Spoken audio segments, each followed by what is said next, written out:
একটা গুরুত্বপূর্ণ খবরের দিকে নজর রাখবো। গণনা কেন্দ্রে ঢুকতেই সুভাষ সরকারকে লক্ষ্য করে চোর চোর স্লোগান দেওয়া হচ্ছে।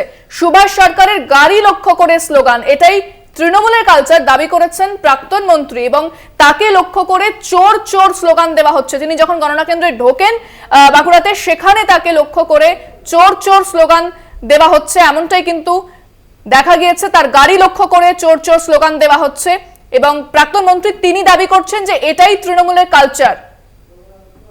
যে খবরের দিকে নজর রেখেছি, গণনা কেন্দ্রে সুভাষ সরকার ঢুকতেই তাকে দেখে স্লোগান, চোর চোর স্লোগান তার গাড়ি লক্ষ্য করে।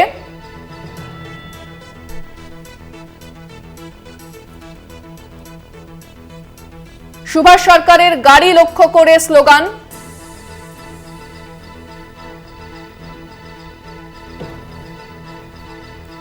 প্রাক্তন মন্ত্রীর গাড়ি গণনা কেন্দ্রে ঢুকতেই তাকে লক্ষ্য করে চোর চোর স্লোগান দেওয়া হয়, এমনটাই অভিযোগ। দেখতে পাচ্ছেন সেই ছবি।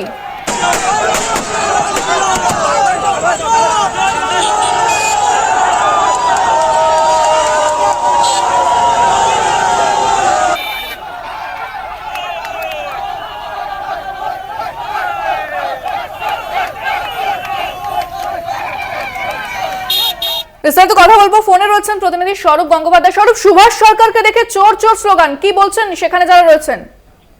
দেখো, গণনা কেন্দ্রের বাইরে তৃণমূলের যে ক্যাম্প, তৃণমূল যে পার্টি অফিস রয়েছে, সেই পার্টি অফিসের সামনে দিয়ে সুভাষ সরকারের গাড়ি যখন গণনা কেন্দ্রের বাইরে থেকে পেরিয়ে যাচ্ছিল রাস্তা দিয়ে, সেই গাড়ি পেরিয়ে যাওয়ার সময় সুভাষ সরকারের গাড়ি লক্ষ্য করে তৃণমূলের কর্মী সমর্থকরা চোর চোর স্লোগান দিতে থাকে এবং সুভাষ সরকার দূর হটাও স্লোগান দিতে থাকেন।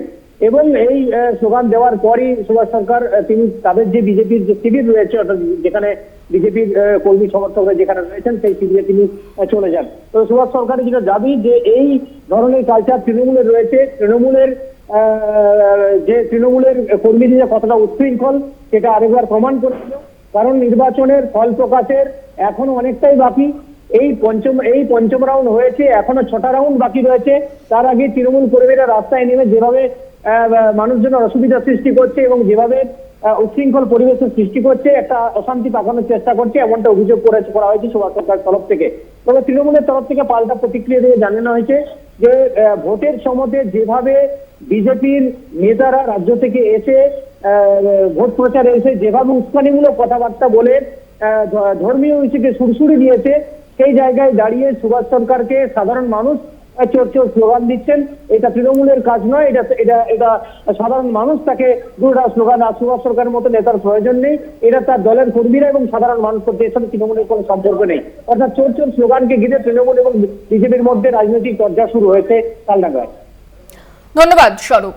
কথা বললাম প্রতিনিধি স্বরূপ গঙ্গোপাধ্যায়ের সঙ্গে। সুভাষ সরকারকে লক্ষ্য করে চোর চোর স্লোগান। এবং আমি যাবো তন্ময়দার কাছে। এই যে ছবি আপনারা দেখতে পাচ্ছেন, যেখানে চোর চোর স্লোগান দেওয়া হচ্ছে সুভাষ সরকার লক্ষ্য করে, প্রাক্তন মন্ত্রী তিনি, এই যে ঘটনাটা, এটাকে সমর্থন করবেন তন্ময়দা? প্রথম কথা হচ্ছে, সুভাষ সরকার মানে তো উনি যাকে ওনার এলাকার মানুষই ঘরে বন্দি করে রেখেছিল, তাদের দলের কর্মী সমর্থকরাই তো, যার নিজের দলের কর্মী সমর্থকদের কাছেই যার অ্যাকসেপ্টেন্স এইরকম লেভেলে, সাধারণ মানুষের কাছে তার অ্যাকসেপ্টেন্স কি সেটা তো বোঝা যাচ্ছে। তৃণমূল কংগ্রেস এই সমস্ত ঘটনা করেনি এবং তা করার দরকারও পড়ে না। সাধারণ মানুষ আজকে যেটা বিজেপির তার নিজের দলের কর্মীরা যেটা করেছে, সেটাই সাধারণ মানুষ রাস্তায় প্রতিফলিত করছে। আমি ব্যক্তিগতভাবে এই ধরনের জিনিসকে সমর্থন করি না। এখন মানুষের ক্ষোভ যদি আছড়ে পড়ে, সেক্ষেত্রে স্বতঃস্ফূর্তভাবে ক্ষোভ তৈরি হয়েছে, তারা বলছেন। কিন্তু তৃণমূল কংগ্রেস, আমি মনে করি না এসব করা তৃণমূল কংগ্রেসের প্রয়োজন আছে। এবং নিশ্চিতভাবে ব্যক্তিগতভাবে এই ঘটনা যারাই করে থাকুন, তারা অতি উৎসাহের ফলে হয়তো করেছেন। সাধারণ মানুষজন, তারা তো দলের কর্মী নন, কিন্তু দলের পক্ষ থেকে সমর্থন করি না।